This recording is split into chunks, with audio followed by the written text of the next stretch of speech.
Coucou tout le monde, bienvenue dans le live du lundi matin. Et aujourd'hui, on va parler de comment garder le cap quand tout vacille, de ce moment compliqué, de ce moment pas toujours évident où on sent qu'on a mis beaucoup de choses en place, on sent que pourtant on a investi beaucoup de temps, d'argent, de motivation pour notre projet et que ça ne décolle pas encore, que ça n'avance pas encore. J'ai choisi ce sujet parce que c'est un sujet qui vient régulièrement. C'est un sujet qui m'a été inspiré du mastermind, de mon mastermind Alma de jeudi passé, où une des personnes a posé cette question de comment faire, quelles sont vos astuces quand on est dans ces creux de la vague. Et ce sujet, il revient, j'ai envie de dire, tout le temps. Dans mes accompagnements, quasiment toutes les personnes que j'accompagne en individuel, en collectif, à un moment, il y a ce creux de la vague. Pour moi, la première, il y a ce creux de la vague. Et honnêtement, je connais personne qui ne vive pas ce creux de la vague. Ça fait partie de l'entrepreneuriat, ça fait partie du chemin. Et oui, c'est un moment qui est compliqué, c'est un moment qui est difficile et on va pas se le cacher. Malgré ce qu'on peut voir autour de nous, des fois ça a l'air tellement simple pour certaines personnes, ça n'est pas le cas. Et vraiment, je sais que dans ces moments-là, on remet tout en question. C'est là qu'on se dit, finalement, c'était peut-être mieux avant. Pourquoi j'ai fait ce choix? Est-ce que c'est vraiment fait pour moi? Est-ce que l'entrepreneuriat, c'est vraiment fait pour moi? Est-ce que je devrais peut-être pas tout arrêter, refaire ce que je faisais avant? Peut-être ça m'épanouissait pas plus que tant, mais c'était moins difficile. Et finalement, on est dans ces doutes qui viennent et on ne sait plus quoi faire. C'est vraiment, j'ai l'impression un peu le serpent qui se mord la queue parce que on a cette impression qu'on a tout bien fait, qu'on a tout donné, notre temps, notre énergie, notre motivation, tout notre cœur pour ce que l'on fait, et que finalement, rien ne bouge encore. Et c'est là que c'est compliqué, parce qu'il n'y a pas encore de résultats concrets, ou autant de résultats concrets qu'on le souhaiterait dans la matière. On n'a pas encore le nombre de clients qu'on voudrait, on n'a pas encore la notoriété ou la visibilité qu'on souhaiterait. Et souvent, on vit des imprévus, on vit des challenges parce que, en plus de notre entreprise, eh bien, on est un être humain et on a un parcours de vie. On peut avoir des problématiques personnelles, de notre santé, de notre relation de couple avec nos enfants, avec nos parents. Il y a tellement de choses qui se jouent. Mais dites-vous bien que tout cela, c'est pour tout le monde sans exception. Et ça, c'est pour moi la première chose à prendre en compte, de toujours se dire que ces challenges, ces creux de la vague, là, ils sont pour tout le monde et ça fait partie du chemin. Et pour moi, une des premières clés, des premières pistes, c'est cette responsabilité et cette conscience, cette acceptation que ce sera jamais facile et que ça l'est pour personne. Parce qu'on a l'impression, quand on regarde les réseaux sociaux, quand on regarde autour de nous certains autres, que tout a l'air tellement simple pour eux, qu'ils ont l'air toujours de vivre leur meilleure vie aux quatre coins du monde, au bord de la piscine, plein de clients, etc. Mais ça n'est pas la réalité. Chaque entrepreneur, et j'ai envie de dire chaque être humain, vit à ces moments d'inconfort, où qu'il soit dans son projet. Et c'est vraiment là, pour moi, que se joue, et je dirais que c'est le premier moment, parce qu'une fois qu'on a pris conscience de ce moment-là, après, j'ai pas envie de dire que c'est plus simple, parce que c'est pas plus simple, mais on en a conscience. Mais ce premier moment-là, la première fois où on est confronté à ce moment-là de doute, de peur, euh, de manque, de se dire, mais est-ce que j'arrête de devoir prendre cette décision? C'est là que tout se joue. C'est là qu'il y a une bascule à faire et c'est là qu'il y a ce travail à faire sur soi et cette responsabilité à prendre. Qu'est-ce que moi je veux? Et c'est aussi là de se dire hein, qu'on n'est pas tout seul dans ce moment. Et c'est aussi l'importance, et je vous parlais du mastermind, l'importance d'être accompagné. Parce que comme je le disais jeudi soir aux personnes du mastermind, heureusement d'ailleurs, à un moment dans le mastermind, il y a quelqu'un qui est dans cette situation et les autres peuvent être là pour l'aider, pour lui donner des conseils et des pistes. Et ces conseils et ces pistes, on va pouvoir aller y chercher ce qui nous correspond parmi ce qui a été proposé. Parce que pas tout va résonner avec nous, mais en tout cas, juste d'entendre que l'autre aussi, il a passé par là, que l'autre aussi, il a vécu ça à un moment, qu'il a eu ça, qu'il a fait ça. Ça permet de lâcher comme ça un stress et une pression souvent qu'on se met pour revenir à soi. Et ça, c'est ce qui m'a amené à cette thématique, vraiment, de vous dire que ça fait vraiment partie de ce chemin de l'entrepreneur. Et puis j'ai envie de venir sur quelques warnings comme ça, si je peux les appeler ainsi, de se dire que ces creux de la vague, ils font partie du chemin et que l'entrepreneuriat, c'est pas une longue ligne droite. Qu'il y a personne, mais vraiment personne qui a craqué le code. Encore ce week-end, il y a quelqu'un qui me disait ça. On peut être au nombre d'années qu'on veut des entreprises et vous pouvez aller voir toutes les grandes entreprises. Elles sont en permanence en train de se renouveler. Elles sont en permanence en train de devoir s'ajuster à ce qui se passe aussi dans la société. Et ça, c'est pour tous sans exception. Il n'y a personne pour qui c'est magique. La deuxième chose, c'est de vous dire que l'entrepreneuriat, il n'est pas forcément fait pour tout le monde. Et que c'est pas négatif que de devoir retourner au salariat ou d'avoir un salariat ou d'admettre que peut-être l'entrepreneuriat, c'était pas pour nous. Parce que maintenant, il y a comme une élite d'entrepreneurs. Ah mais oui, mais quand tu es entrepreneur, tu es libre, presque t'es supérieur. Mais c'est pas le cas. Il n'y a pas de supériorité entre l'entrepreneuriat ou le salariat. C'est un choix. Et autant l'un que l'autre est positif. Et j'ai envie de dire que si on sent que peut-être pour nous, on est fait pour le salariat, il n'y a aucune raison de ne pas retourner au salariat. Ou si à un moment, on doit reprendre un salariat, mais c'est pas un échec que de retourner chercher une place. Combien de fois j'entends, et c'était aussi le cas jeudi, une personne qui dit, ben, je vais peut-être devoir retrouver un emploi ou j'ai dû repostuler pour retrouver un emploi pour payer mes factures parce qu'actuellement, avec mon entreprise, ça suffit pas. Mais c'est tout à fait OK. Et j'ai même envie de dire, c'est sain de le faire. Parce que le fait d'aller chercher un emploi salarié, ça permet de lâcher la pression financière et de pouvoir continuer à avancer dans son entreprise. Et comme j'aime à le dire, quand on doit retourner dans le salariat, parce que là, c'est je dois retourner dans le salariat, j'y vais pas de plein cœur. Je garde mon entreprise, je continue à la construire en parallèle, mais je dois payer mes factures, j'ai des impératifs, j'ai peut-être des enfants, une maison, enfin, comme tout le monde, une situation, et on est dans une société où il y a des impératifs, mais c'est pas parce que je vais reprendre un salariat que mon entreprise va mourir ou va s'éteindre, ou que je dois avoir honte ou culpabiliser. Au contraire, ça prouve que je suis responsable et que je me dis, OK, moi, ce rêve, ce projet, je sais que c'est pour moi, je retourne vers ce salariat, mais j'ai un tout autre regard sur ce salariat. Parce que ce salariat, il est là pour payer mes factures. Il est là pour rien d'autre. Et je suis dans cette énergie-là. Et ça, c'est tout à fait OK aussi. Donc vraiment, de faire les choses au cas par cas et de ne pas se laisser prendre par des croyances ou des peurs.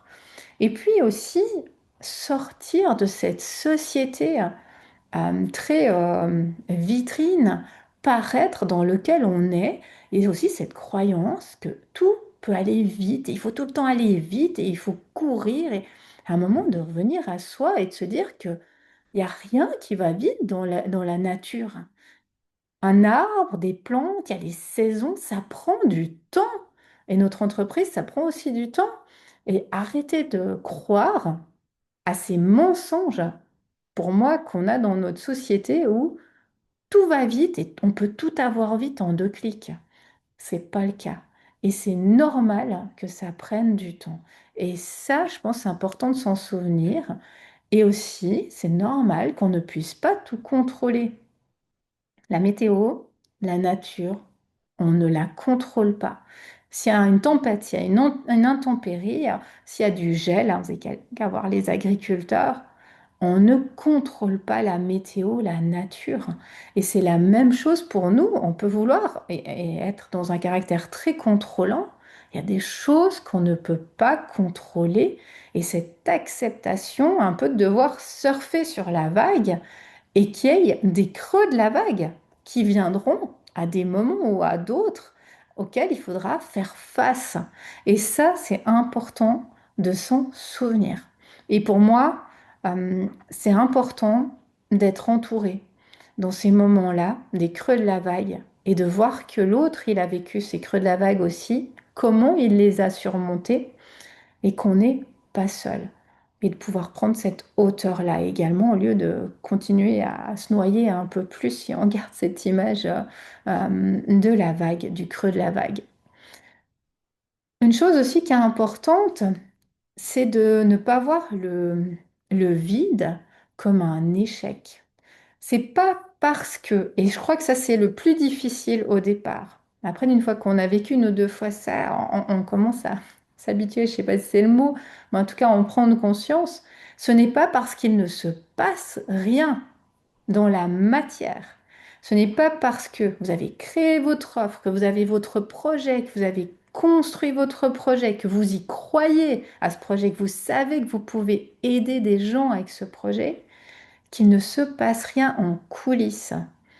Et vraiment, pensez à ça. De nouveau, je reviens à mon image du jardinage, de la terre, de la nature. Quand la nature se réveille, au printemps, on ne voit rien. Tout se passe sous terre. Quand la nature a besoin de se reposer en hiver, il ne se passe comme ça impression que c'est le vide. Mais c'est vital pour la nature, ce vide-là de l'hiver. Et vraiment vous dire que tout ce que vous avez construit, hein, même si vous ne le voyez pas, et c'est difficile de ne pas le voir, c'est en train de germer. Et c'est ce moment-là qu'il faut tenir. C'est ce moment-là où notre mental, il doit être fort. On parle de mindset. C'est une personne qui me posait la question la semaine passée. C'est quoi ce mindset dont tu parles toujours? C'est ça. Cet état d'esprit, hein, cette force mentale qu'il est important d'avoir. Moi, je suis toujours avec cette image du sportif de haut niveau et de cultiver. Et une grande partie de l'avancée de nos projets, quand on a créé nos offres, quand on a mis en action les choses dans le concret, il est là, il est dans notre mental, dans notre mindset. Et d'une fois qu'on en a conscience, notre mindset, c'est quelque chose qui s'entraîne, c'est quelque chose qui se travaille, ce mindset de croissance.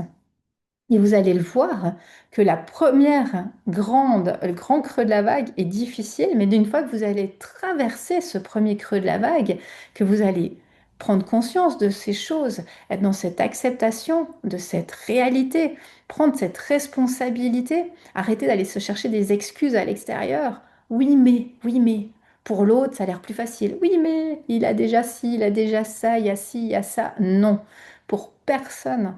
C'est facile et je suis responsable de ce que je vis.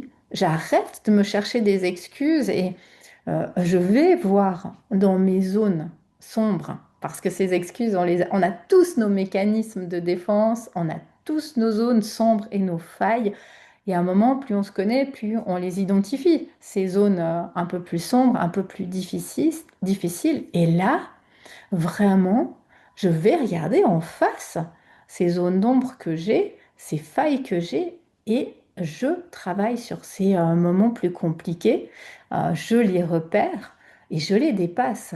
Et là, quand vous avez ces petites phrases et qui sont tout à fait humaines de oui mais, Pour l'autre, c'est plus facile. Oui, mais tu vois. Non, je vois pas. Non, je prends mes responsabilités, je me repositionne, j'arrête d'entrer dans ce mécanisme un peu de victime et j'avance. Et ça, c'est inconfortable, ça rejoint un peu le live de la semaine passée, mais ça fait vraiment, vraiment la différence de sortir du mécanisme des excuses, d'aller voir en face ce qui bloque et d'avancer vraiment avec cette confiance profonde qu'il se passe quelque chose qui se joue en dehors du visible et vraiment dans ce qui est plus subtil, dans l'énergétique et d'avoir cette foi vraiment profonde en ce que vous faites. Et pour moi, ça, c'est un point important,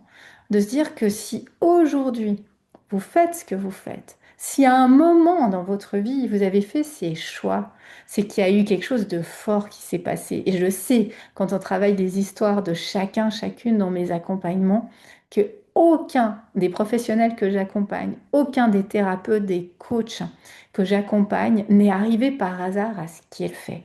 Que derrière, il y a un parcours profond, il y a une croyance forte qu'ils peuvent, que vous pouvez changer la vie des autres, que vous pouvez aider, contribuer, que vous avez changé votre vie et que vous pouvez aller changer celle des autres. Et cette foi profonde en ce que vous faites, ce fameux grand pourquoi qui un jour est venu, j'ai envie de dire, du plus profond de votre âme, vous appeler et vous dire, c'est ça que je veux faire, c'est ça ce que je veux laisser comme trace sur cette terre, c'est ça qui donne un sens à ma vie et je sais que c'est pour ça que je suis venue ici aujourd'hui. Il faut y revenir, vraiment. Et remettez ça en conscience, cette grande vision, ce grand pourquoi qui vous a amené à ce que vous êtes. Et vous verrez hein, que là, quand vous revenez à cette source profonde, vous retrouvez la magie et la petite flamme hein, intérieure et vous pouvez avancer. Et cette confiance, elle se cultive, en tout cas pour moi, elle se cultive dans des routines, dans des rituels, dont moi j'appelle ça ma trousse de secours énergétique et mindset. Parce que quand on est au creux de la vague, c'est trop tard pour se dire qu'est-ce que je pourrais faire pour aller mieux. Non, c'est quand je suis bien que je me connais et que je peux mettre en place des routines. J'ai plusieurs routines de mon côté. Par exemple, je vais en nature tous les jours. Ça fait partie de mon bien-être. Et ça peut être des fois que je vais en nature et que je suis remplie de gratitude et de bien-être. Et que des fois, je vais en nature parce que je suis mal, je suis triste, je suis dans ce creux de la vague et que j'ai besoin de cette nature. Mais il m'arrive aussi que j'ai pas envie d'aller dehors parce que des fois c'est trop difficile. Je suis à un moment trop difficile, j'ai juste envie de rester. Et encore plus en automne avec moi, ici, chez moi, dans mon espace. Et là, mais j'ai d'autres routines. Ça peut être d'écriture, ça peut être de tirage d'une carte, ça peut être d'allumer une bougie, ça peut être de prendre une pierre dans ma main. Vraiment, créez-vous vos routines et utilisez-les régulièrement. Activez ces énergies, ces routines, revenez à elles et ces petits gestes du quotidien pour vous, vous allez voir, c'est quelque chose qui fait toute la différence d'aller travailler sur ses routines, sur son énergie, de se donner ces espaces-là. Et je dirais également d'avoir un entourage qui soit là, qui puisse comprendre aussi ce que l'on vit, qui puisse être de soutien, autant nous pour l'autre que l'autre pour nous, d'avoir quelqu'un qu'on peut contacter dans ces moments-là pour dire, ben aujourd'hui, franchement, c'est, c'est vraiment pas top pour moi, j'ai besoin juste de déposer ça là, et d'avoir quelqu'un qui nous entende. Parce que des fois, on a juste besoin de déposer. Et ça fait du bien d'être dans un espace de sécurité ou un entourage, un mentor, quelqu'un de confiance vers qui on peut aller. Dire, OK, ben moi là, ça va pas. j'aimerais prendre un rendez-vous. Est-ce que tu peux me donner une piste, un conseil?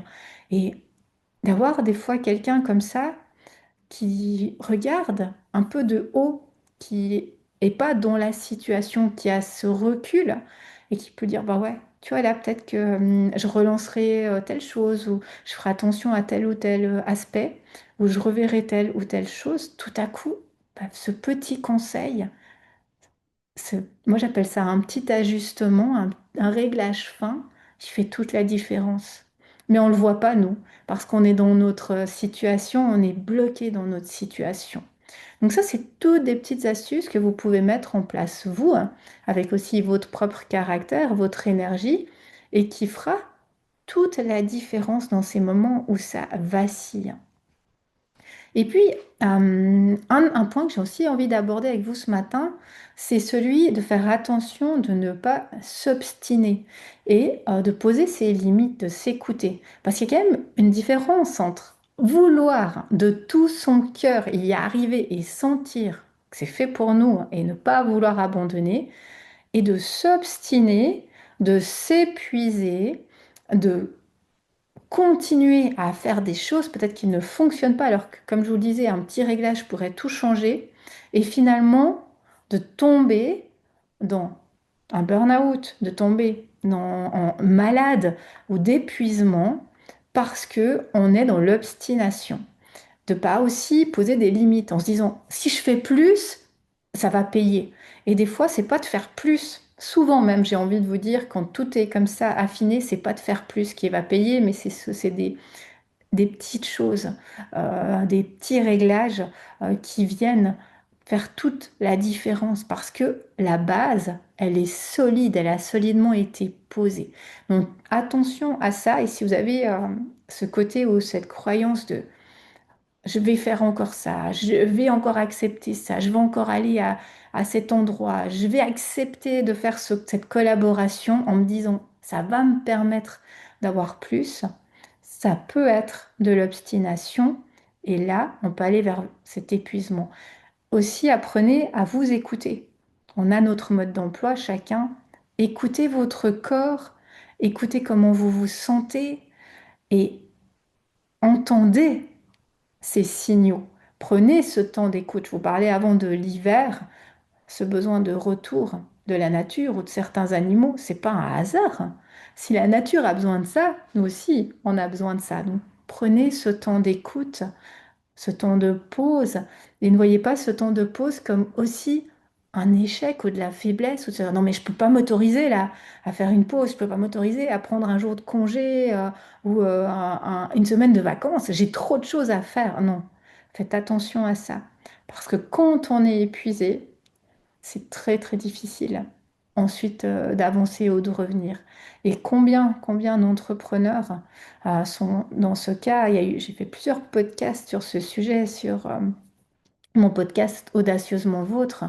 Et c'est une thématique qui revient, qui revient et qui revient. Et pas que pour des entrepreneurs qui n'ont pas de succès, de tout grands entrepreneurs qui se sont laissés prendre là-dedans également. Donc vraiment, apprenez à vous écouter, apprenez à faire des choix, à faire ce pas de côté pour se dire, OK, je prends un temps d'écoute. Et c'est ça qui va faire aussi la longévité de vos projets.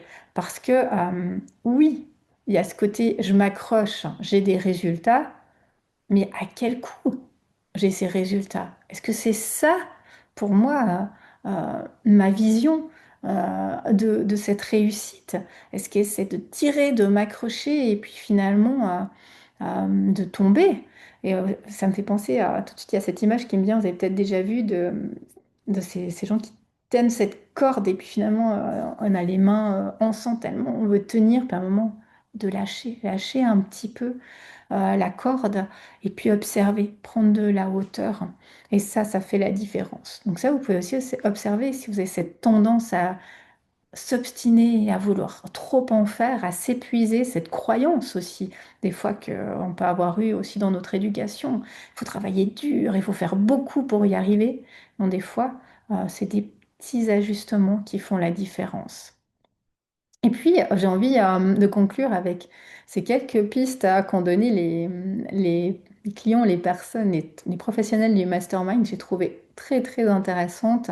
C'est celle de l'univers qui vient nous tester pour voir si on est au bon endroit. Et de se dire, OK, est-ce que là, c'est peut-être un test de l'univers pour venir voir si je suis assez solide aujourd'hui, un peu comme les racines de l'arbre.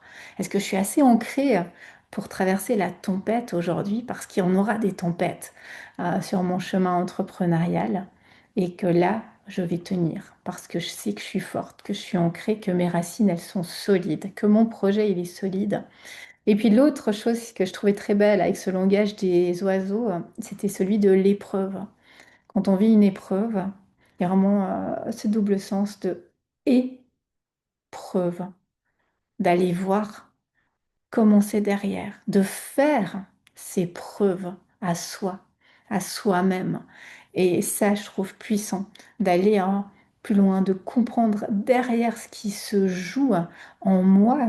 Et plus je me connais, plus je gagne en cette confiance et plus j'aurai des racines solides pour traverser cette tempête avec cette foi profonde sur mon chemin pour faire le prochain pas, en sachant que la prochaine tempête, le prochain creux de la vague, il va venir, mais que j'aurai ces outils qui sont là chez moi solides et aussi d'accepter mon humanité, le fait que je suis un être humain, que j'ai le droit de vaciller, que j'ai le droit de pleurer, que j'ai le droit de m'arrêter, que j'ai le droit d'aller dire que ça va pas.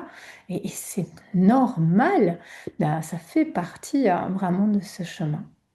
Voilà ce que moi je souhaitais vous partager ce matin de ces pistes, ces clés qui sont sorties dans le mastermind de jeudi soir, qui était d'une grande, grande richesse. Moi, je vous invite à aller choisir une piste ou une clé qui résonne pour vous et vraiment à la garder en tête, en présence, que ce soit maintenant parce que vous êtes peut-être dans ce creux de la vague actuellement et que ça puisse vous aider, ou au moment où ce creux de la vague va venir, parce qu'inévitablement, il viendra d'avoir ces outils solides pour le traverser, pour être là, pour le traverser, ce creux de la vague.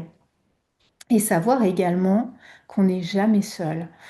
Pour moi, un de mes proverbes, de mes mantras préférés, c'est ensemble, on est plus fort. Et ça, j'en suis persuadée que c'est ensemble qu'on est plus fort, que oui, dans notre entreprise et nos projets, on est seul et il y a cette responsabilité à prendre, mais que on est entouré de magnifiques personnes et que la puissance du groupe, il est là. Et je le vois à la fin d'un cercle, on ne ressort pas la même chose de comme on est entré le soir du mastermind que 2 heures plus tard quand on termine.